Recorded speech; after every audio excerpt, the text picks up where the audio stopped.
students. Now, today we are going to study about active voice and passive voice, but before studying it, we must know transitive and intransitive verb. We must know the tenses. Okay, we will deal with all. First of all, let us start from verb. ठीक है बेटा, verb से start करते हैं. I want to recall you what is verb. पहले ये ध्यान दे लीजिए, ये रिमाइंड कर लीजिए, याद कर लीजिए कि व्हाट इज वर्ब. वर्ब क्या है? यू नो वेल, आप जानते हैं, फिर भी एक बार हम लोग रिवाइज करेंगे. Verb is a doing word और verb is a action word. Verb ऐसा वर्ड होता है जिससे किसी एक्शन का होना या करना समझ में आता है. फॉर एग्जाम्पल, आई स्टडी, मैं अध्ययन करता हूं, मैं पढ़ाई करता हूं या मैं पढ़ाई करती हूं, मैं स्टडी करती हूं. तो स्टडी क्या हुआ? अध्ययन करना एक वर्ब हो गया. तो study doing word, that means it is verb. Okay, और एग्जाम्पल देख लीजिए. शी थ्रोज द बॉल, उसने बॉल को, वह बॉल को फेंकती है. She throws the ball. Throw यानी फेंकना. ओके, तो फेंकना क्या हुआ? एक वर्ब हो गया. ठीक है, इसी तरह से बेटा आना जाना, खाना पीना, सोना, लेना देना, हंसना गाना. Okay, that means go, come, take, give, bring, these are all verbs. ये सारे वर्ड्स क्या हैं? वर्ब हैं. क्यों? क्योंकि ये किसी एक्शन को शो करते हैं, किसी कार्य को शो करते हैं, कार्य का होना बताते हैं, एक्शन का परफॉर्मेंस बताते हैं. इसलिए ये सारे के सारे वर्ब हैं. ठीक है, अब आइए देखिए, वैसे तो क्लासिफिकेशन वर्ब का कई तरीके से होता है, बट एक ये भी बात होती है, ये भी तरीका होता है. Verb is of two kinds, intransitive verb and transitive verb. क्यों मैंने इंट्रांजिटिव वर्ब और ट्रांजिटिव वर्ब बताने की सोची? क्यों? क्योंकि एक्टिव पैसिव जो हम लोग अभी आगे पढ़ेंगे उसमें हमें इसकी जरूरत है. तो let us study what is intransitive verb and what is transitive verb. ठीक है, चलिए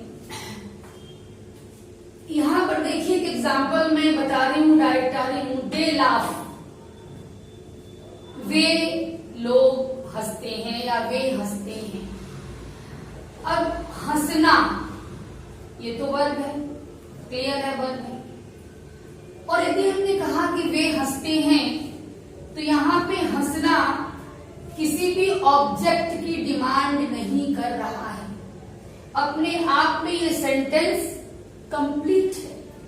इसको किसी ऑब्जेक्ट की जरूरत नहीं है. It does not demand any object, it does not require any object. इसलिए ये वर्ब कैसा वर्ब हो जाएगा? Intransitive verb.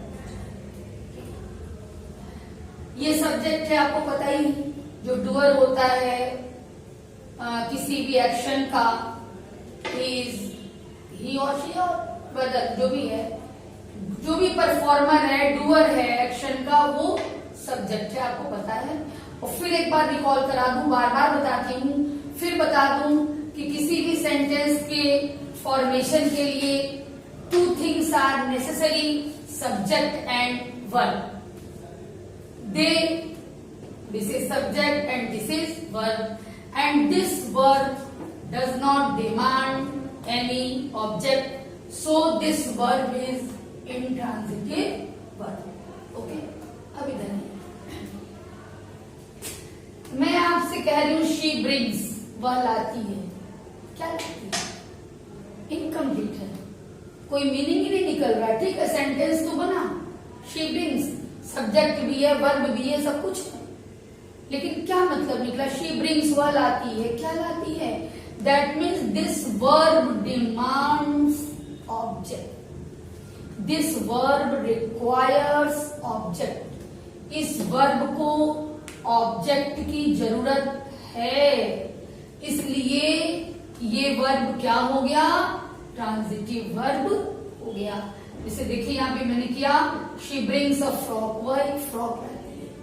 ठीक है, अब नेक्स्ट एग्जाम्पल आप देखिए इधर, शी क्राइज, वह रोती है या वह चिल्लाती है, कुछ भी कह लीजिए, तो अपने आप में कंप्लीट है, वह रोती है, वह चिल्लाती है, अपने आप में सेंटेंस कंप्लीट है, इसको किसी भी ऑब्जेक्ट की जरूरत नहीं है, इसलिए ये वर्ब जो है वो इंट्रांजिटिव वर्ब हुआ। सेम ऐसे एग्जांपल देखिए, बर्ड्स फ्लाई, पक्षी उड़ते हैं, अपने आप में कंप्लीट सेंटेंस, इनको किसी भी ऑब्जेक्ट की जरूरत नहीं है। ही डांसेस, वह नृत्य करता है, इसको किसी भी ऑब्जेक्ट की जरूरत नहीं है, अपने आप में कंप्लीट है। एक चीज और याद दिला दूं, जो डूअर होता है एक्शन का, वो सब्जेक्ट होता है, और जो रिसीवर होता है वो ऑब्जेक्ट होता है। ठीक है, सब्जेक्ट और ऑब्जेक्ट में एक मेन डिफरेंस कह लो कि यही होता है। ठीक है, अब जैसे हम कहते हैं कि राम किल्ड रावण, राम ने रावण को मारा, तो राम मारने वाला है इसलिए वो सब्जेक्ट हो गया, और रावण जो है वो एक्शन का रिसीवर है इसलिए ऑब्जेक्ट हो गया, ये होता है। अब यहाँ पर देखो, दे किल, वे लोग मारते हैं, किसको मारते हैं? वे लोग मारते हैं, तो किसको मारते हैं? मच्छर को मारते हैं, राक्षस को मारते हैं, किसको मारते हैं? कुछ भी क्लियर नहीं है। That means this demands object, this verb demands object, this verb requires object, इसलिए ये वर्ब क्या हो जाएगा? ट्रांजिटिव वर्ब हो जाएगा। देखिए जैसे कि दे किल अ डॉग, वे लोग कुत्ते मारते हैं। ठीक, तो जब ये आ गया तो ये कंप्लीट मीनिंग आ गया। इस तरह से ट्रांजिटिव और इंट्रांजिटिव का डिफरेंस मैंने अभी बताया, और इसके बेसिस पर मैं आपको आज होमवर्क दे रही हूं, मैं 10 सेंटेंसेस दे रही हूं। सबसे पहले आप क्या करेंगे, उसमें वर्ब को अंडरलाइन करेंगे। ठीक, और वर्ब को अंडरलाइन करने के बाद आप वहां पर लिखेंगे, you must write down whether the verb is transitive और इनट्रांजिटिव। ओके, यही आपका होमवर्क है, और सबकी कॉपी में ये वर्क होना चाहिए। Okay, now see the board for your homework.